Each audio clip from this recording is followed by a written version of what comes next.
Então, boa noite para vocês aí. Na aula passada nós definimos o que é um espaço vetorial, né? Usando para isso como exemplo o conjunto R2, que é o conjunto dos vetores do plano, né? E hoje nós vamos falar sobre outros exemplos, tá? Que vão ser bem parecidos com esse, né? Do R2. Então, o primeiro exemplo que tem para a gente pensar é o conjunto R3, tá? O que é o R3? Então, lá da mesma forma como a gente definiu o conjunto R2 como sendo o produto cartesiano de R com ele mesmo,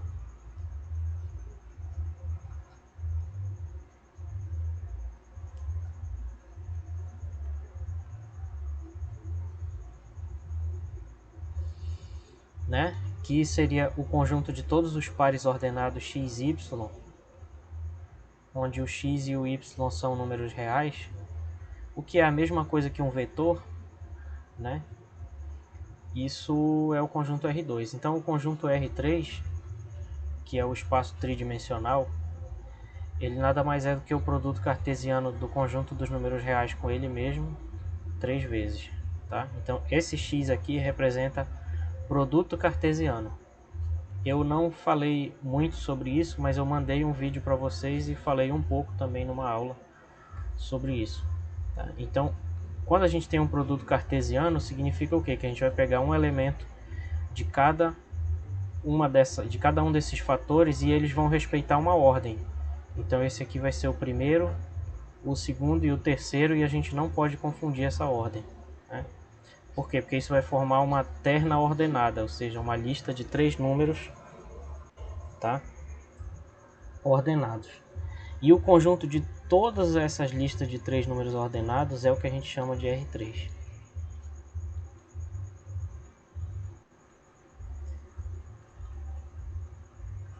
Certo? Muito bem. Então esse é o conjunto R3.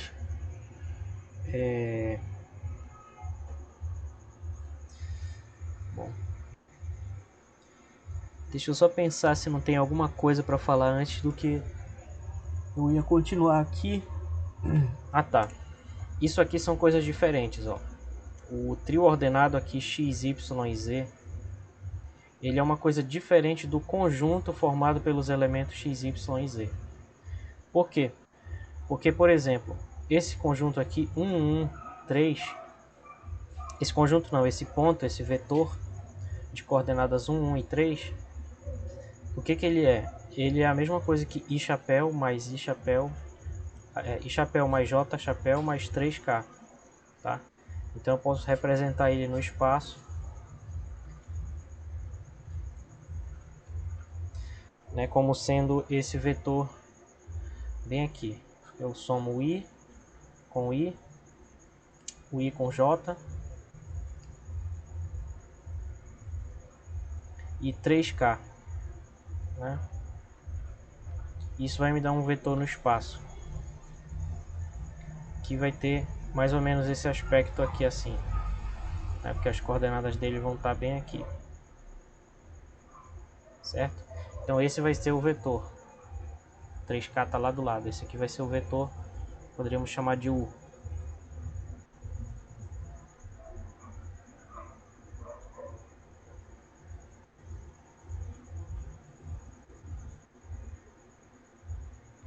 Tá? Então isso aqui é um vetor, esses 3 números ordenados é um vetor, por quê? Porque a ordem importa e os números podem se repetir. Isso é muito diferente desse conjunto aqui, formado pelos números 1, 1 e 3.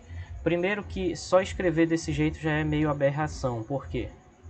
Porque a gente não pode repetir os números num conjunto. A gente bota só, cada elemento aparece só uma vez, tá? Então não confundam, esse parêntese ele é muito diferente da chave. Parêntese significa que é ordenado, que é um trio ordenado e portanto representa um vetor. Quando a gente bota chaves quer dizer conjunto. Então conjunto é outra coisa. O que é isso daqui? Isso daqui seria um conjunto, a gente poderia chamar de A. cujos elementos são 1 e 3, certo? Isso é muito diferente, então eu só queria enfatizar essa diferença. E aí o espaço R3 ele vai ser o conjunto formado por todos esses vetores que tem essas 3 coordenadas, tá? E aí nós já falamos do R2 na aula passada, do R3 agora. E esses são os conjuntos que nós temos estudado durante todas as nossas aulas até hoje. Porque neles é que moram os vetores do plano, no caso do R2, e os vetores no espaço. Tá? Então, isso aqui seriam os pontos, que é a mesma coisa que os vetores do espaço R3.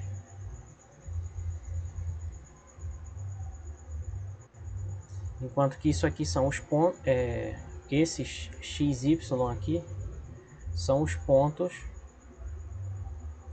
ou a mesma coisa nesse contexto que vetores do plano R2 no caso.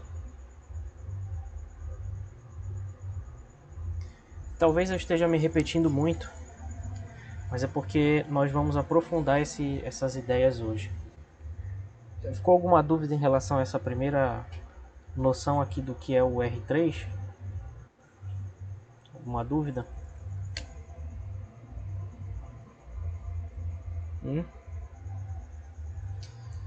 Ok. Então, vamos lá.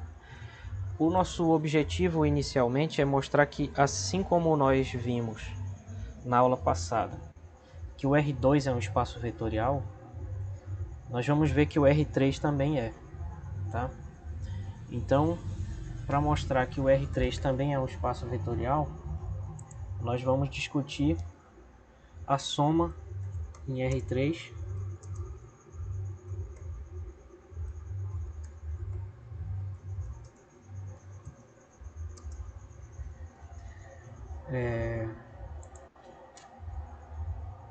Então nós vamos fazer o seguinte. Dados dois vetores, vamos chamar assim de U, de coordenadas x, y e z, e o vetor V, de coordenadas a, b e c, a soma desses dois vetores é esse vetor aqui, cuja primeira coordenada é x mais a segunda coordenada é y mais b e a terceira coordenada é z mais c. Tá? Então, só para adiantar uma coisa que eu vou falar depois, é mais comum a gente escrever, quando a gente estiver falando de outras dimensões, que é o papo que a gente vai começar hoje, em vez de x, y e z, a gente botar U1, U2 e U3. Né? Por quê? Porque a ordem ela importa.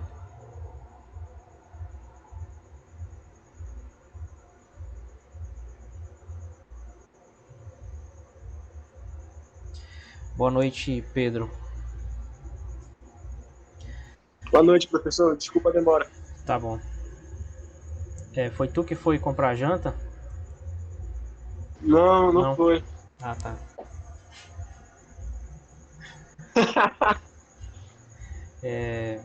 Tá bom. E o V, então o normal, assim né? Em álgebra linear pelo menos, em vez de usar x, y e z, a gente usar números, índices, né?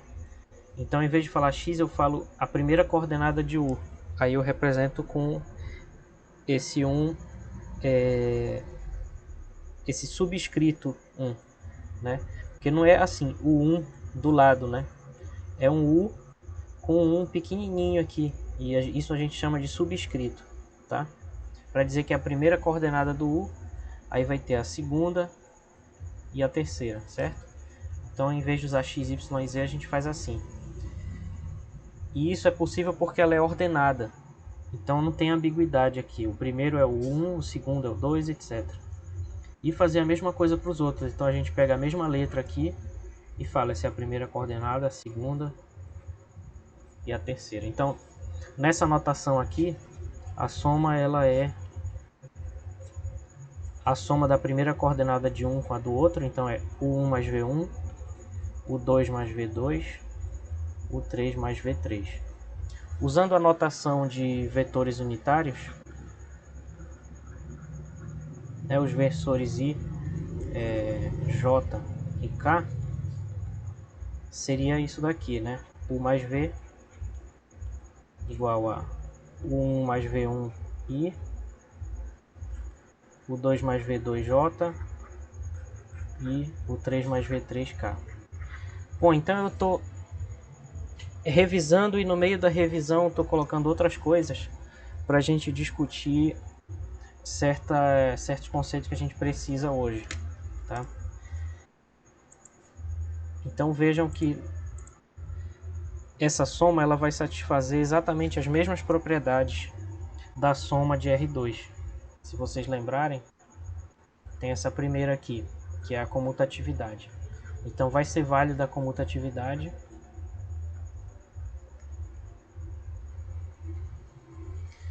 Vai ser válida a associatividade.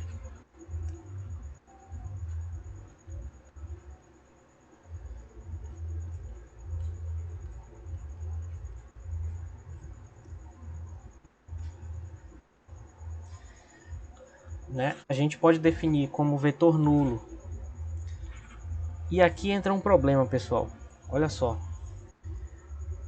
Olha o que eu vou escrever aqui. Esse zero aqui não é igual a esse zero daqui. Porque esse zero da esquerda é um vetor do R3. E esse zero ali de dentro é um número real. São coisas diferentes. Aqui no R3 a gente pode diferenciar eles. Nós podemos diferenciá-los um do outro colocando a seta em cima do vetor. Aí a gente vai dizer, isso aqui não é um número, é um vetor. Deu para entender? Só que outros espaços vetoriais que a gente vai estudar, a gente não vai fazer isso. A gente vai chamar tudo de zero. Seja uma matriz, seja uma função, seja qualquer coisa que for. Se for nulo, a gente só chama de zero. E aí, pelo contexto, a gente vai ter que se virar para tentar entender o que é. Diga, Ana. Professor, quando o vetor for nulo, necessariamente os três elementos têm que ser zero ou basta que um seja para que ele seja nulo? Não, tem que ser os três. Tem que ser os três, porque aí ele vai coincidir com a origem lá do espaço, entendeu? Ele vai coincidir com esse ponto aqui.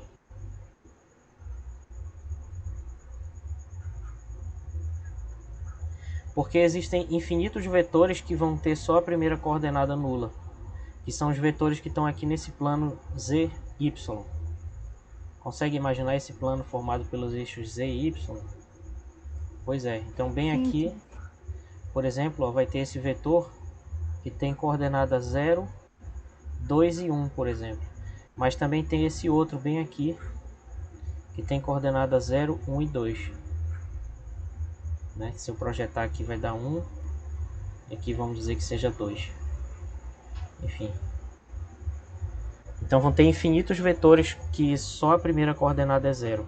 Mas vai ter um único vetor que tem as três coordenadas 0, que é a própria origem, o próprio ponto lá de cruzamento dos três eixos. Então sempre o vetor nulo vai ser único. Só vai ter um. E não sei se eu respondi o que tu queria saber. Se ficou alguma dúvida. Respondeu sim. Tá.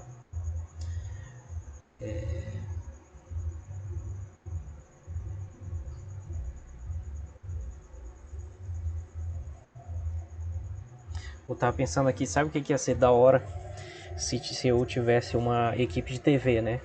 Aí lá na aula presencial ia ter um monte de câmeras, um estúdio. Aí eu andava de um lado pro outro pro quadro, eu mudava de câmera. Pá! Aquele microfonão grande assim, de cinema em cima, né? Que de vez em quando aparece só as penas e tal. Pô, aí ia ser da hora. Pena que é impossível. Ai, ai, deixa pra lá. Bom, então, e tem o vetor oposto.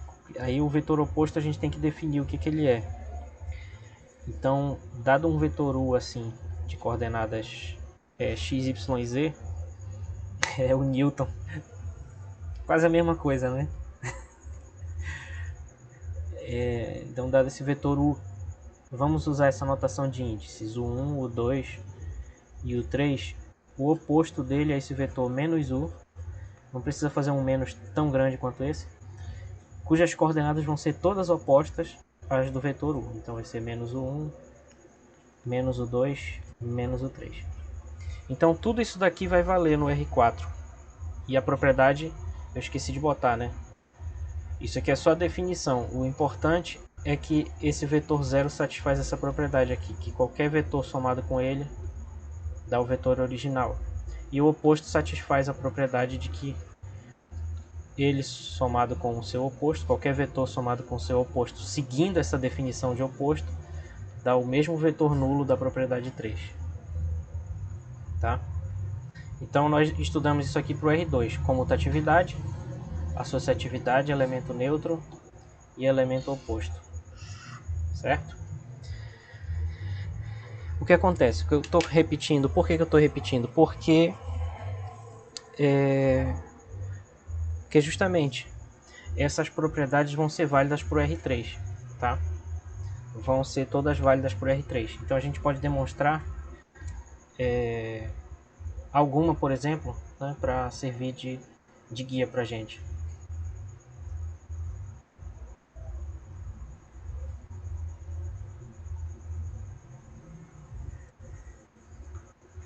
E como sempre eu vou fazer só a mais fácil. Então vamos demonstrar a comutatividade. Como é que a gente faz isso? A gente pega um vetor genérico do R3. Vamos chamar ele de o1, o 2 e o 3. Quando eu falo genérico, quer dizer que pode ser qualquer vetor. Então, se vocês quiserem pensar, vocês podem imaginar um número aqui, tipo 6, 7 e 5. E pensar através desse exemplo, mas escrevendo as letras no lugar dos números. E um outro vetor genérico V, de coordenada V1, V2 e V3. Vamos mostrar que a soma é comutativa. Então vamos lá. O que é U mais V? Acabamos de estudar isso. Vai ser o vetor, né, que vai ter 3 coordenadas aqui. Sendo que a primeira vai ser o 1 mais V1. A segunda vai ser o 2 mais V2. E a terceira vai ser o 3 mais V3. Só que lá dentro de cada coordenada, o 1 e V1 são números reais. O 2 e V2 também. O 3 e V3 também. Então, sendo eles números reais, eles naturalmente, né, pela estrutura lá dos números reais que a gente estudou 2 aulas passadas, eles são comutativos, esses números. Então, lá dentro das coordenadas, a gente pode trocar a ordem do V1 e do U1, porque isso é uma propriedade dos números reais, certo? E também fazer a mesma coisa com todos.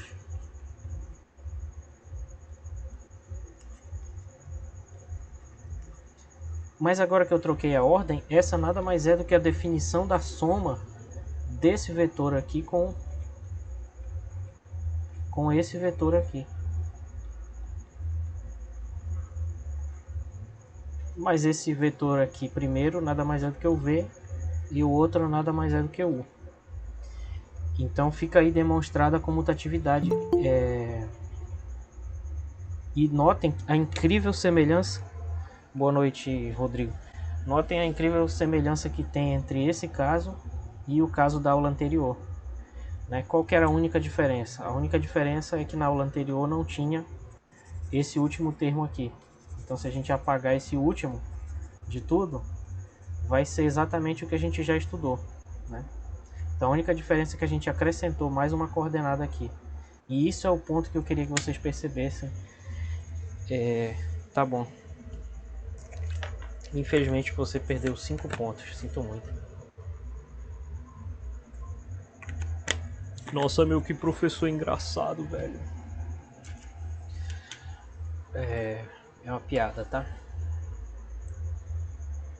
Bom, então fica aí essa demonstração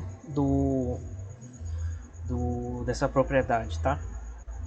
E da mesma forma a gente pode demonstrar as outras 3. Eu não vou fazer isso porque vai ficar um pouquinho cansativo, né? Mas as 3 podem ser demonstradas usando as definições de soma. A definição de soma, melhor dizendo, né? Ok. Muito bem. Então, a gente já demonstrou metade do que é preciso para dizer que o R3 é um espaço vetorial. Falta outra metade, que são as propriedades do produto por escalar.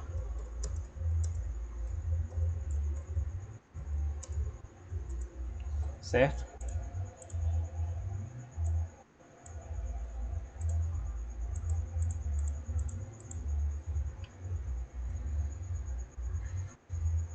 Vocês viram aí o que eu fiz? O negócio estava no outro slide e apareceu nesse aqui. Tive nem que escrever. Aqui é computação quântica, moleque. Tu é doido. Vamos lá. Então, tem mais 4 propriedades aqui do produto por escalar que vão ser a distributividade à direita, né? Ou seja, um escalar vezes uma soma de vetores vai dar essa distribuição aqui. Depois um escalar, uma soma de escalares multiplicado por um mesmo vetor vai ter essa distribuição aqui. E dessa vez eu vou acertar, que eu não quero dar ponto para ninguém. E também tem essa distributividade da multiplicação por escalar em relação aqui à multiplicação dos próprios números,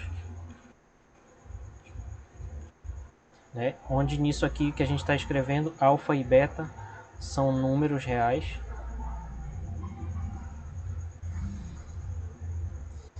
né? E U e V são vetores do R3.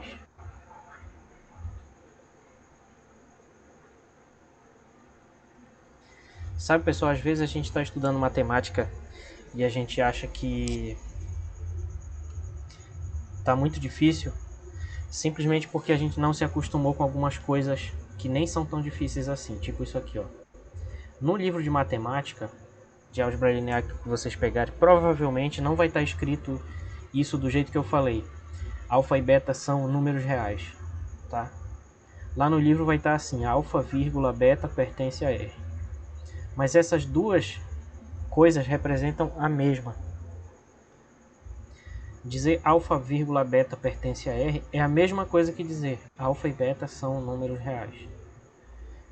Então, às vezes no livro a gente se embanana porque a gente não se acostumou com esse jeito de escrever.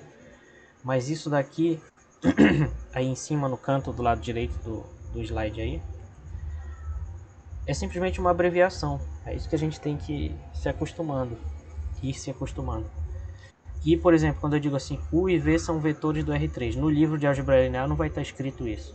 Vai estar escrito U, vírgula, V pertence R3. Quando a gente vê isso aqui, tem que vir rápido assim na nossa cabeça. U e V são vetores, simplesmente.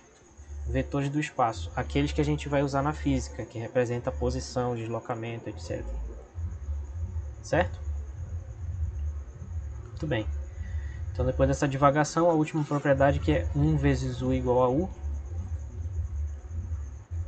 Então, tem como demonstrar essas 4 propriedades aí para o produto por escalar, né? Não vou fazer as 4, mas vou fazer uma como exemplo. Demonstração de 5, por exemplo. Como é que a gente demonstra?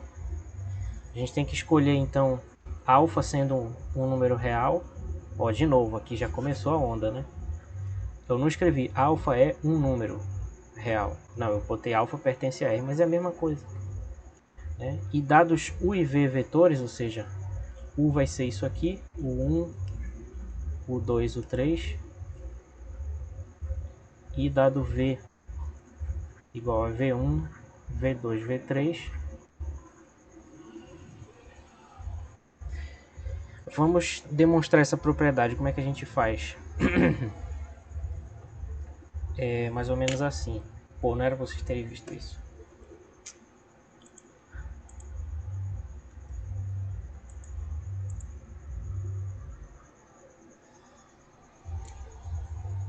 Tá.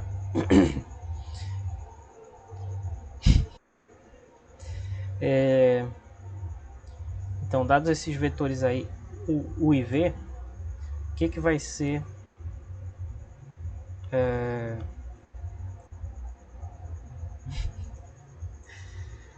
então, dado esse número real alfa, né, e dado esse vetor U, vou ter que escrever de novo. E esse vetor V aqui, V1, V2, V3, vamos analisar aqui esse produto do alfa com essa soma de vetores. Então, como essa soma está entre parênteses, a gente efetua ela primeiro. Então vai ficar alfa vezes essa soma.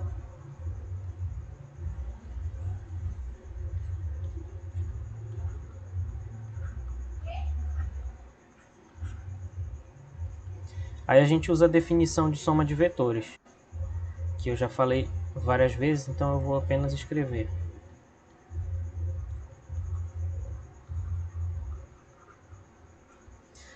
E agora a gente usa a definição de produto por escalar,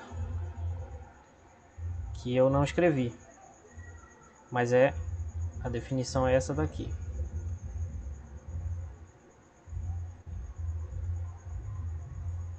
Um escalar lambda, vou chamar de alfa para ficar parecido, vezes um vetor U, vai ser esse escalar vezes a primeira coordenada, o mesmo escalar vezes a segunda coordenada e o mesmo escalar alfa vezes a terceira coordenada. Certo? Então vamos fazer isso. Vai ficar aqui alfa vezes a primeira coordenada, que é o 1 mais V1, alfa vezes a segunda coordenada, que é o 2 mais V2, e alfa vezes a terceira coordenada, que é o 3 mais V3. E esse parêntese amarelo é o parêntese do vetor. Esses aí de dentro são outros. Agora, pessoal, olha só. Cada uma dessas coordenadas aqui são números. As coordenadas de um vetor são números, né? Então, sendo eles números, vale a distributividade, como nós estudamos antes, lá quando a gente estudou números reais. Então, aqui dentro dessa casinha, digamos, que é essa primeira coordenada, a gente pode fazer a distributividade. Então, vai ficar alfa U1 mais alfa V1. E a mesma coisa a gente pode fazer porque é igual para os outros. Então, fica alfa U2 mais alfa V2. Alfa U3 mais alfa V3. Agora a gente percebe... tá legal. Pode ficar à vontade aí. A gente percebe que como tem esse sinal de mais, eu posso, na verdade, compreender isso aqui como uma soma de dois vetores, que vão ser esse vetor aqui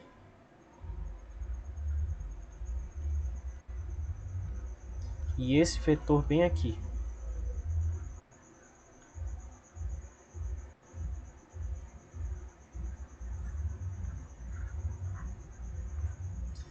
Certo? Por quê? Porque se eu calcular de baixo para cima, eu vou chegar no resultado que está em cima. Deu para entender? Então, se eu posso fazer isso, eu posso voltar.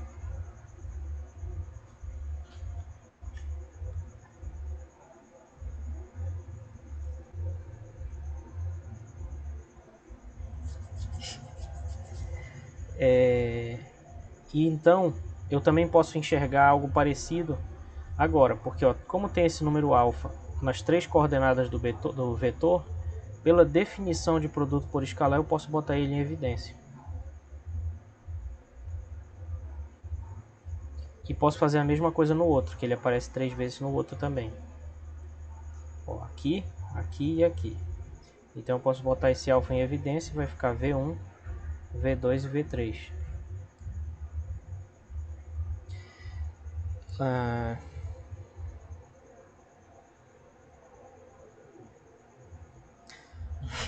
Complicou, pessoal?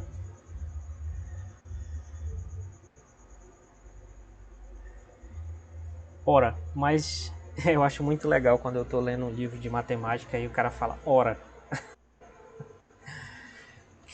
Geralmente é quando é uma coisa que ele quer dizer que é óbvia, mas não é.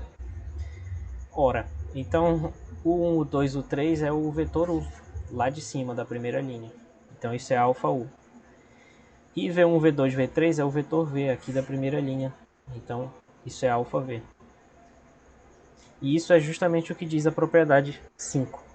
Então fica demonstrado a propriedade 5 aí. A gente bota um quadradinho aqui para a gente se sentir mais esperto. Não sei demonstrar nada, mas eu sei fazer o quadradinho aqui. Pronto, daí eu fico me sentindo matemático. Beleza, pessoal? Então isso é um exemplo de demonstração.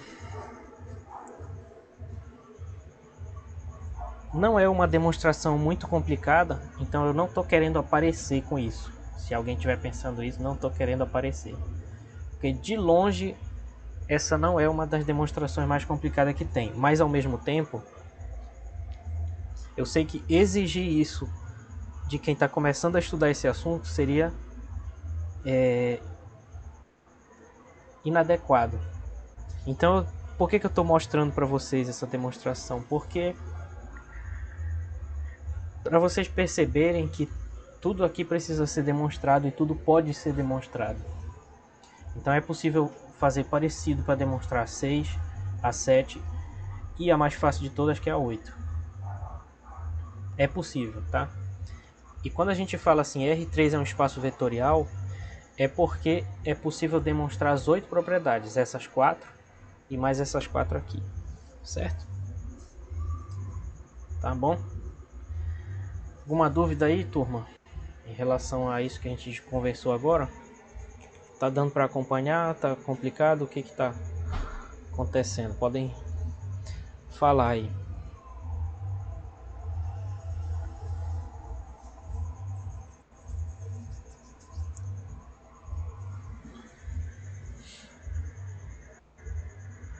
Não? Ok.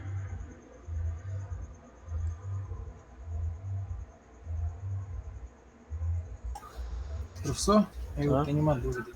Diga. Debaixo do primeiro parênteses amarelo, o Ah. senhor separou alfa, multiplicando por exemplo, Sim, o 1, deu para V1, entender. entendeu?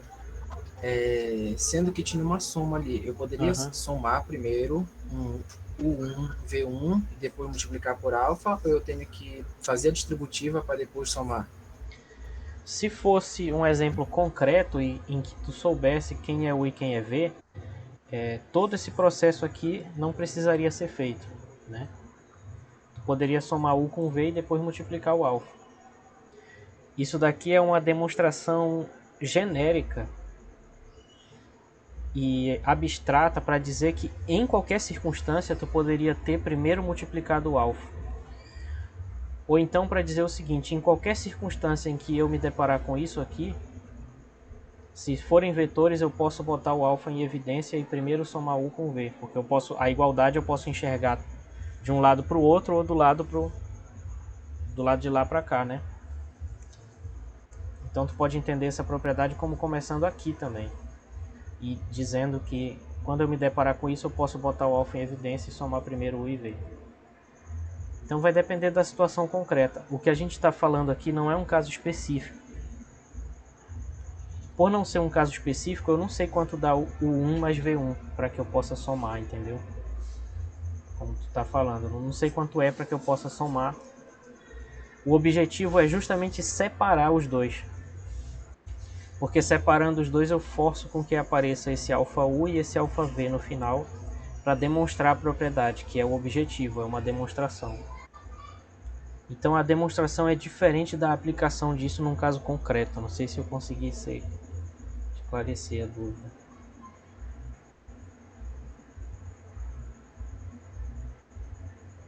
Ou não?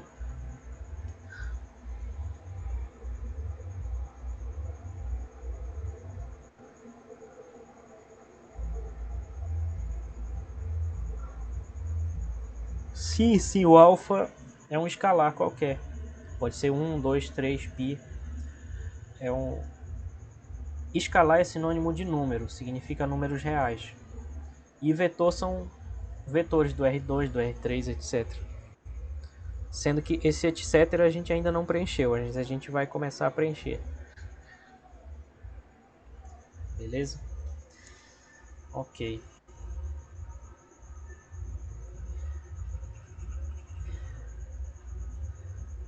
Beleza. Bom, deixa eu só ver se tem mais alguma coisa para falar do... Não, era isso. Então já foi a página 1 aqui das minhas anotações, faltam só 6. Faltam só 5. No cigarro não botei nenhum exercício desse assunto não, mas se você abrir o livro, eu acho que eu tenho ele aqui, tá aqui. Esse aqui é o livro que a gente vai estar utilizando nessa segunda parte, ó. Introdução à álgebra linear, que alguém perguntou ainda agora, eu acabei esquecendo de mostrar. Esse livro aqui, na ocasião lá do início da disciplina, eu creio ter enviado esse livro para todo mundo, né?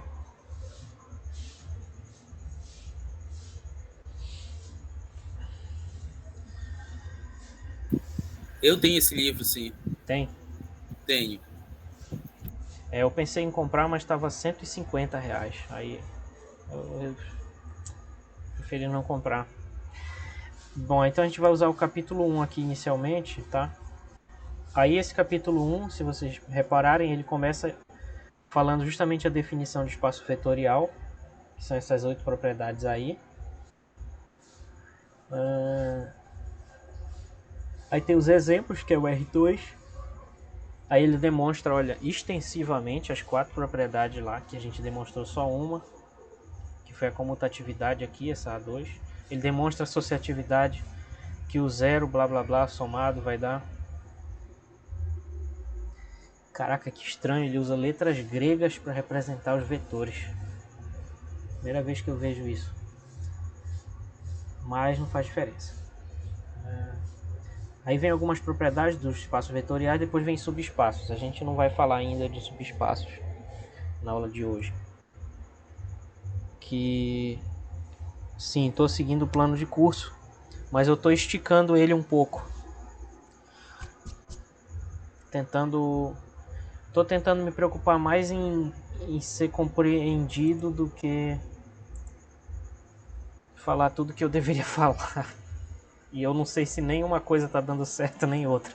Então, não sei. Mas aí eu fico aqui aguardando o feedback de vocês para saber como está indo as coisas. Bom, então vamos falar agora sobre o conjunto R4. Conjunto R4. Olha, vamos pensar um pouco. Como foi que a gente construiu o R2 e o R3? R2 é um produto cartesiano, né, de R com R. Aí quando a gente fez isso, então a gente chama esse R aqui, essa reta R, e a gente bota a outra perpendicular a ele, que nunca vai saiu, né? A gente chama isso de plano cartesiano, certo? Quando a gente coloca os dois aqui ortogonais, a gente chama isso de plano cartesiano. Depois, se a gente for por espaço, e isso algebricamente é um produto cartesiano, né? Geometricamente é um plano, tá? Então, algebricamente isso é um produto cartesiano. Porque para definir produto cartesiano não precisa saber desenhar, basta saber conjuntos, né? Agora, do ponto de vista da geometria, isso é o plano, chamado plano euclidiano. Por quê? Porque é o plano onde se faz a geometria euclidiana, a geometria usual, né? Que a gente aprende um pouquinho na escola. Aí depois vem o R3. O R3 ele é o produto cartesiano de R com R 3 vezes. Então eu acho que vocês já viram onde eu vou chegar, né? Do ponto de vista da álgebra, isso é um produto cartesiano ainda. Simplesmente um produto cartesiano. Na verdade, um produto duplo agora. Né? De 3 fatores iguais a R. De 3 fatores iguais a R. Aí qual é a interpretação geométrica disso? A interpretação geométrica disso é que a gente pega uma reta real, a gente faz um produto cartesiano com outra reta real, e depois faz um outro produto cartesiano de novo com uma outra reta real, de modo que as três sejam perpendiculares entre si.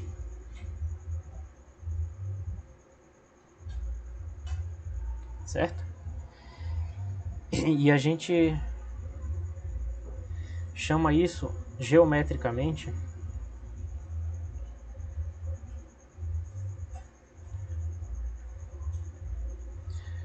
a gente chama isso de espaço euclidiano.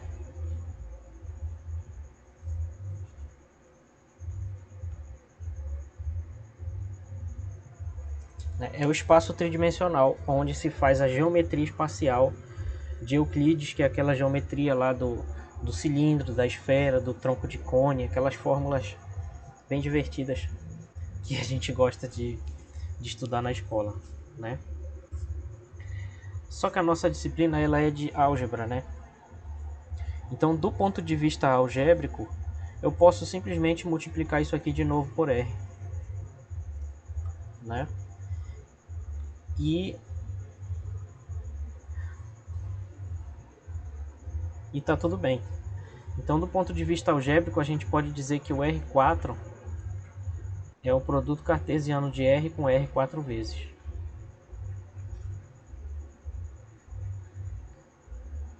Certo? E o que vão ser os elementos? Eita! O que vão ser os elementos desse conjunto? Bom, aí a gente vai ter que pegar um número de cada uma dessas componentes desse produto vetorial para formar um único elemento desse conjunto R4. Então se a gente continuar usando x, y, z e w, vai ter uma hora que vai acabar o alfabeto, né? Então é melhor a gente pegar aqui, vamos chamar de U1, U2, U3 e U4, 4 números.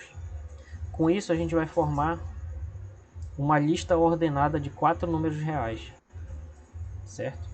E esses vão ser os elementos do R4.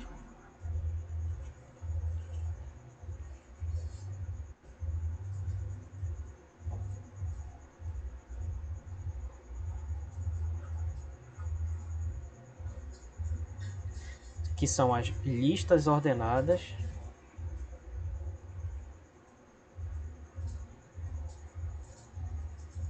de 4 números reais.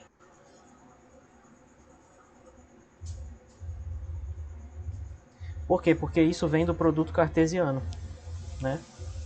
Então esse conjunto R4, ele vai ser o conjunto de todas essas listas ordenadas de 4 números reais. Então ele vai ser formado por todas essas listas dessa forma: o 1, o 2, o 3 e o 4, em que esses números são todos números reais. Quando a gente bota assim esse ponto e vírgula, significa tal que. E em vez de escrever tal que, a gente bota só um ponto e vírgula, ou 2 pontos, ou uma barra assim. Talvez no ensino médio vocês tenham visto essa barra, mas geralmente a gente usa um ponto e vírgula, porque é uma convenção, então tanto faz. Onde o 1, o 2, o 3 e o 4 são números reais. Então um exemplo de um elemento desse conjunto. Esse aqui.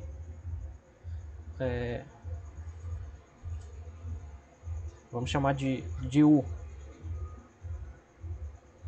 1, 2, menos 1 e 3. É um exemplo. Outro exemplo, esse V aqui. menos 3, 9, 0 e 7, por exemplo, tá? Pois é, RN, justamente, esse é o objetivo da aula, chegar no RN, na ideia do RN. Mas nós estamos estudando o RN, só que o RN para N igual a 1, 2, 3 e 4. Nós estamos estudando o RN, Emerson. Beleza, pessoal? Então aqui, uma observação, deixa eu só ver aqui o meu papel, ver se eu não esqueci de nada.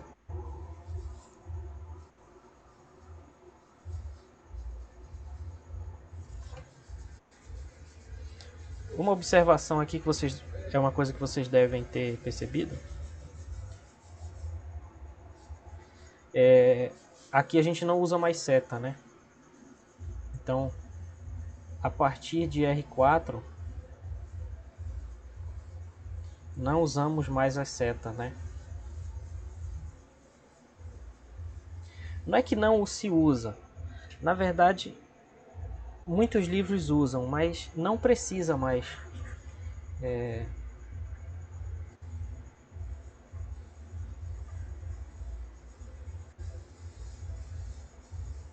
Não é preciso colocar a setinha em cima do vetor. Não precisa. Basta botar U. Porque a gente tem que dar o contexto.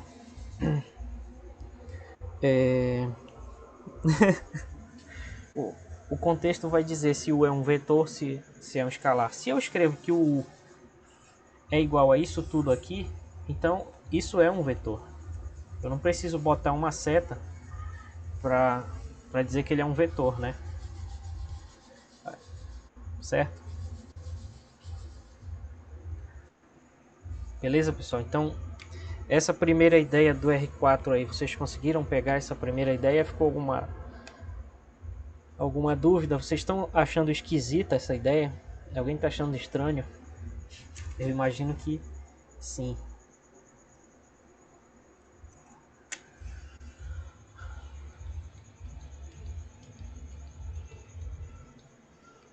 Bom, aí talvez vocês estejam se perguntando, e o que diabos significa isso geometricamente?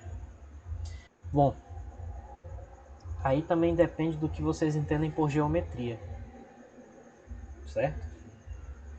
Porque existe sim uma geometria para essa dimensão 4, dimensão 5, dimensão 6. Existe sim uma geometria em que se estuda... por exemplo, assim como a gente tem o círculo em uma dimensão,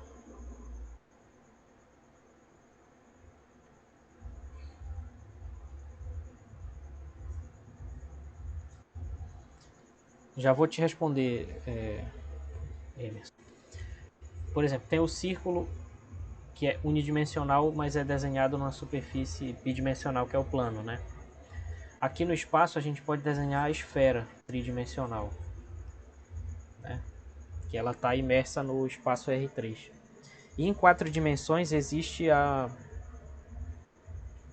3 esfera, né? Que ela está lá no espaço quadridimensional, mas ela é tridimensional por ela mesma. Então existe sim uma geometria, ela é menos intuitiva, ou seja, a gente não consegue desenhar essa geometria, mas ela existe e ela pode ser feita também com essas dimensões a mais. Certo, pessoal? Mas o que nós estamos estudando não é geometria, nós estamos estudando álgebra. Então, quando eu fiz essa separação aqui para vocês entre álgebra e geometria, foi de propósito. Mais ou menos de propósito, eu improvisei um pouco também. Mas serve para mostrar para a gente que existe essa separação aqui. Quer dizer, usando o produto cartesiano, a gente pode introduzir um elemento novo, que é o R4, de uma maneira puramente algébrica, ou seja, de uma maneira usando exclusivamente operações. Nesse caso, o produto cartesiano, né? E embora isso tenha uma aplicação geométrica, nós vamos estudar de um ponto de vista algébrico, ou seja, fazendo isso que a gente está fazendo. Define o conjunto, define a operação, soma, multiplica, subtrai, etc. Esse tipo de coisa. Isso é álgebra. Eu não entendi tua pergunta, Emerson. Como ficam as aplicações das propriedades do espaço em funções quaisquer? Não entendi.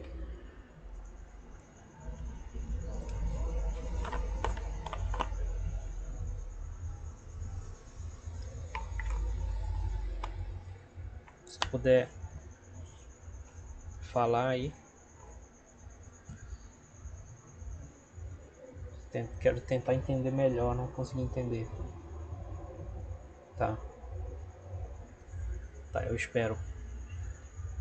Enquanto isso eu vou escrevendo.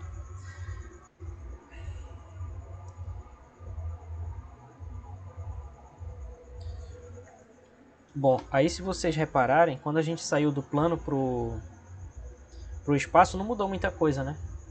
Não mudou muita coisa. Porque lá no plano R2, né, a gente tinha essa soma aqui. O 1, o 2, mais V1, V2.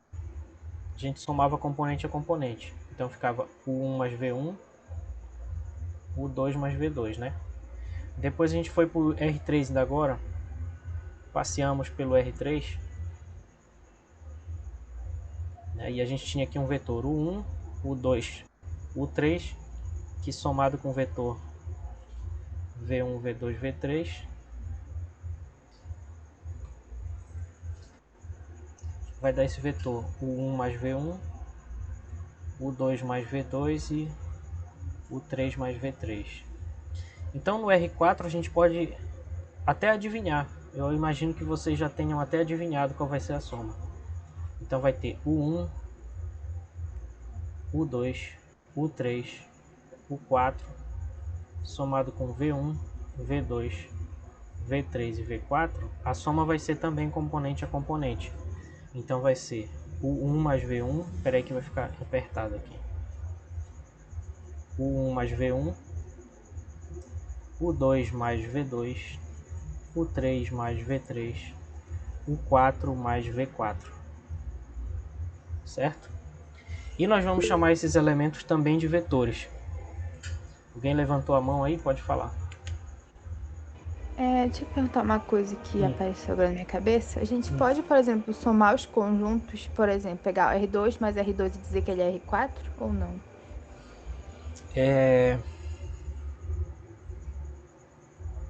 Sim, existe uma maneira de fazer isso, que se chama soma direta de espaços vetoriais. Existe sim isso.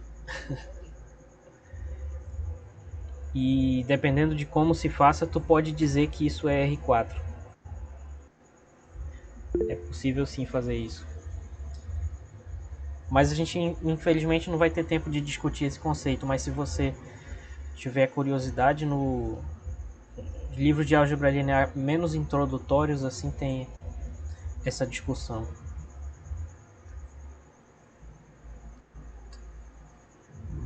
Alguém levantou a mão? Pode falar. Professor, todas aquelas propriedades que o senhor deu de R2 e R, elas vão se enquadrar em Rn, ou seja, todos os espaços? Exatamente. Aquelas 8 propriedades, elas são o que a gente chama de axiomas de espaço vetorial. Que diabo significa isso? Significa que as propriedades é como se elas tivessem vida própria, entendeu? Elas são... É como se fosse um checklist do que um conjunto tem que ter para ser espaço vetorial. Na verdade é exatamente isso. Então tu pode pensar nas propriedades de maneira independente. Depois sim, olhar para um conjunto e se perguntar, esse conjunto satisfaz essas 8 propriedades? Aí se a resposta for sim, como é o caso de tudo que a gente vai estudar hoje, a resposta vai ser sim. Então tu pode chegar e dizer, de fato, R4 é um espaço vetorial. E depois R5, R6, R7, que não é aquele site lá da Record, R8 e etc. Tudo vai ser espaço vetorial. Mas eu estou tentando fazer passo a passo, porque se eu chegar e escrever Rn vai ser talvez meio sem sentido. Não sei se eu respondi tua pergunta.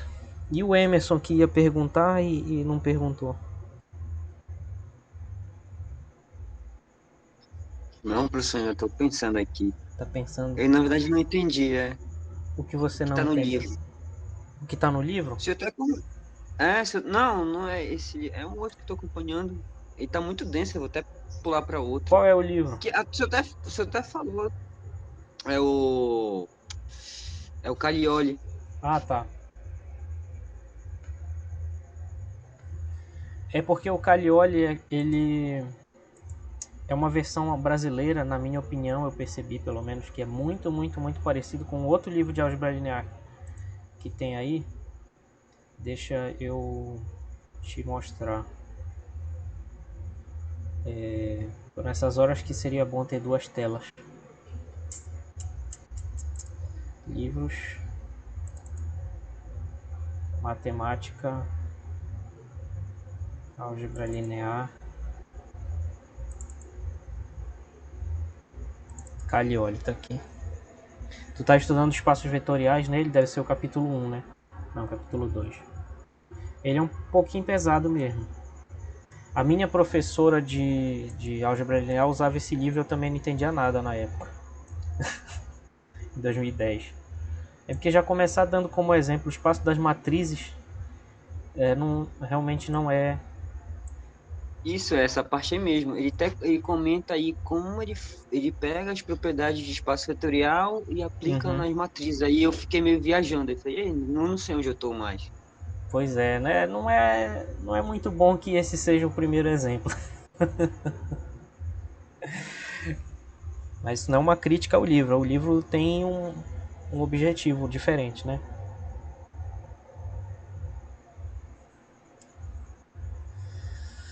Ok. Eu tô lendo ele porque, como eu tenho problema de vista, aí Hum, ler pelo PDF dói muito minha vista. Então, é. como eu tenho ele em mãos, Ah, tá. Mas eu acho que esse laranja tem lá na biblioteca, eu já vi. Talvez não esteja disponível agora, mas. E a biblioteca do ICEM já abriu? Talvez lá tenha, tem que ver. Olha, pra dizer a verdade, eu não. aparentemente sim, parece que já tá É, tendo pessoal estudando lá. pode crer, vou emprestar um livro lá então.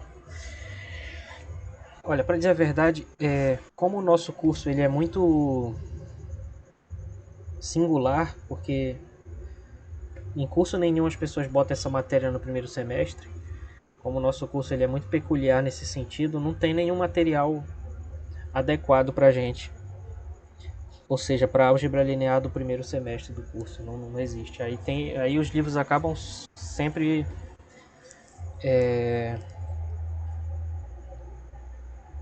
parecendo meio uma cavalice. Tem esse problema. Mas beleza. Procurando assim, a gente acaba encontrando alguns materiais menos assim. Os melhores que eu consegui encontrar foi esse. Tem um livro muito bom também. No curso de matemática, essa matéria não é do início do curso, de jeito nenhum. Só na física da nossa amada universidade. Mas tem esse livro aqui que eu posso passar para vocês assim se eu achar ele. Geometria analítica. Esse livro aqui do Elon Lages Lima. Ele Pô, esse só. daí é barra pesada, eu acho. Não, mas esse é porque ele tem 2 livros de álgebra linear. Esse aqui é barra pesada, mas mesmo nessa barra pesada ainda tem algumas coisas mais legais do que.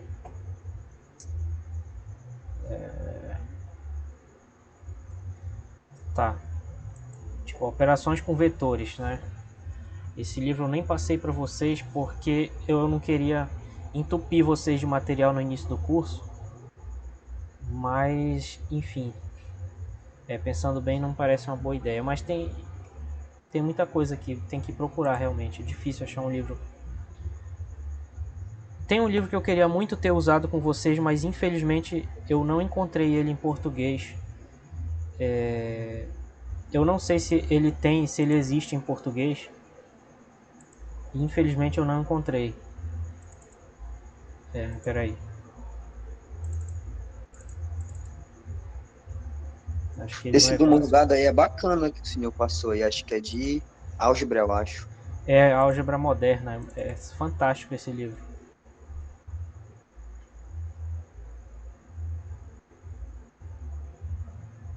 Tem um livro excelente que é o do Serge Lang, Introdução à Álgebra Linear, mas é em inglês.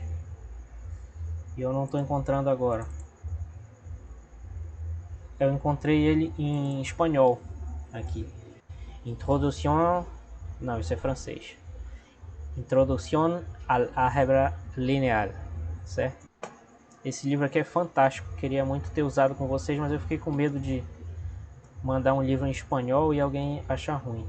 Mas esse livro é fantástico. Se vocês quiserem, eu posso mandar lá no grupo. Pô, professor, mande esse aí lá, só pra dar uma olhada mesmo. Uhum.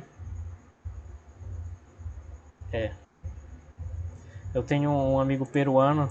Se eu falasse em espanhol aqui, ele ia morrer de rir, porque falo tudo errado. Tá, então eu mando pra vocês lá. Beleza. Mais alguma pergunta antes da gente prosseguir aqui? Ainda temos mais 12 minutos.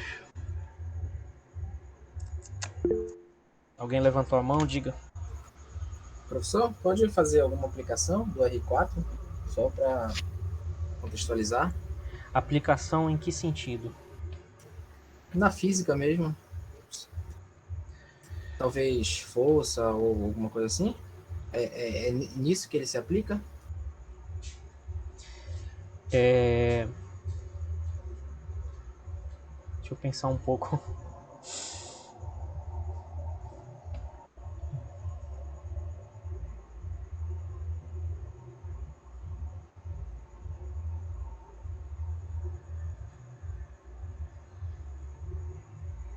Eu não quero dar uma resposta frustrante, mas é preciso... Careca sobre tela. É preciso ter uma noção que existe uma diferença. Tipo assim, nós que estudamos física, né, nós sempre queremos encontrar uma aplicação. De fato, é uma urgência pra gente, a gente quer isso, isso é muito bom, é muito importante. Mas ao mesmo tempo a gente também tem que se esforçar para desenvolver uma certa visão abstrata, puramente matemática. Isso também é positivo. Então, embora existam aplicações, elas não são diretas. A aplicação mais fisicamente divertida, assim, divertida não. Talvez a mais importante seja de que o R4 ele tem dimensão 4, né? A gente vai estudar o que é dimensão. Basicamente, a dimensão é a quantidade de coordenadas que um vetor tem. Esse espaço aqui ele tem dimensão 4 porque todos os vetores dele precisam de quatro números, que são as coordenadas para serem escritos, né? Então, o mais importante é o fato de que ele tem dimensão 4 e que a relatividade geral de Einstein, né, ela, em vez de trabalhar com vetores do espaço, que seria x, y, z, né, isso aqui que é o R3, a relatividade geral ela trabalha com eventos. Então, um evento ele acontece se a gente estiver falando de relatividade especial e não relatividade geral, se estiver falando de relatividade especial, ela trabalha justamente com vetores em 4 dimensões, que representam os eventos e não mais os pontos do espaço. Por quê? Porque um evento ele ocorre numa posição, num instante de tempo. Então ele precisa de 4 números. Então vai ser 4 dimensões, vai ser x, y, z e t. Só que na verdade esse t a gente tem que multiplicar pela velocidade da luz para que tenha dimensão de espaço. Então a aplicação mais importante do R4 é que ele é na verdade o espaço de Minkowski, que a gente chama. espaço de Minkowski, que é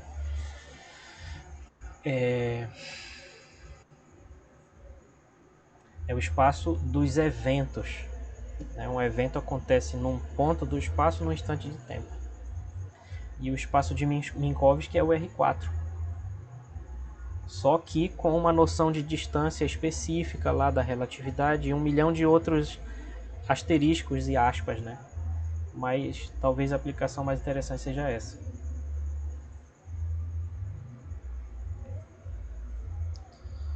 E curiosamente, né? Isso também é o fundamento da física de partículas.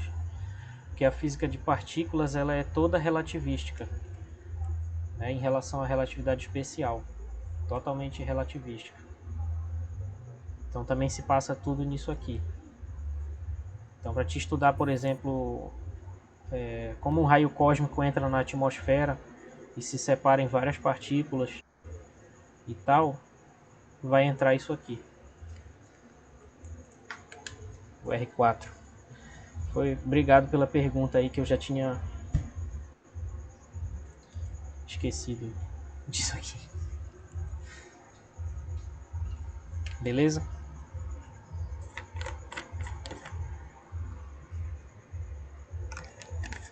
Bom, pessoal, resumindo, R4 é um espaço vetorial. Opa, vocês não deviam ter visto isso ainda. Resumindo, R4 é um espaço vetorial. E eu posso falar isso em 2 minutos rapidinho.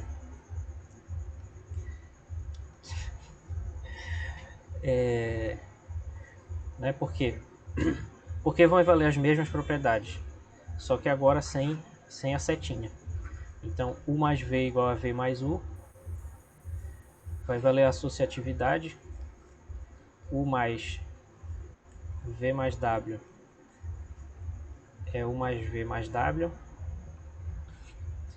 É possível definir um vetor nulo que somado com qualquer vetor dá ele mesmo. E é possível definir o oposto. Qual é esse vetor nulo? É aquele que tem 4 coordenadas iguais a 0. É possível definir o oposto, que é dado pela oposição de cada coordenada.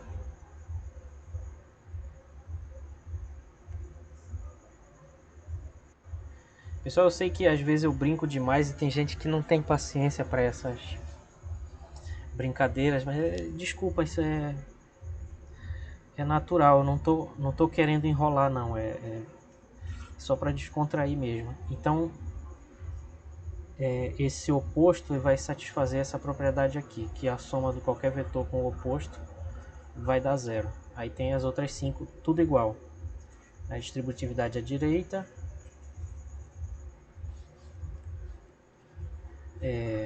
distributividade à esquerda,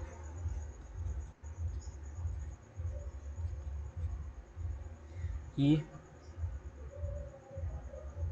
a distributividade em relação ao produto,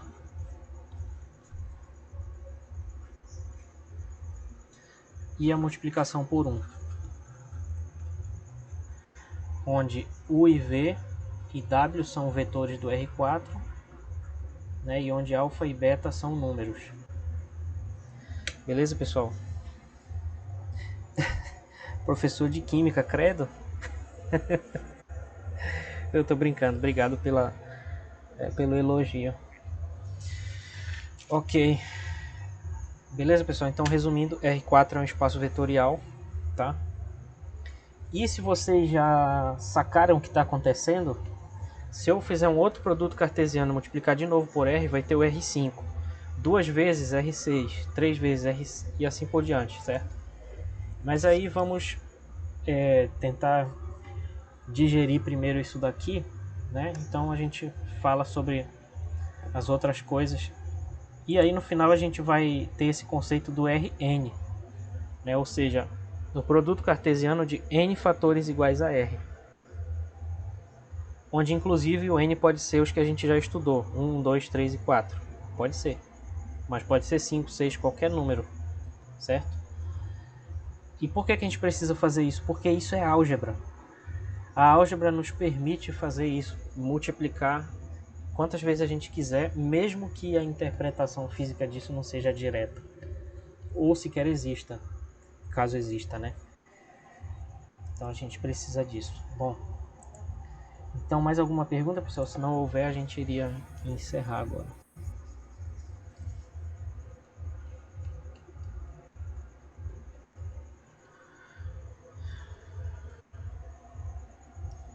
Não?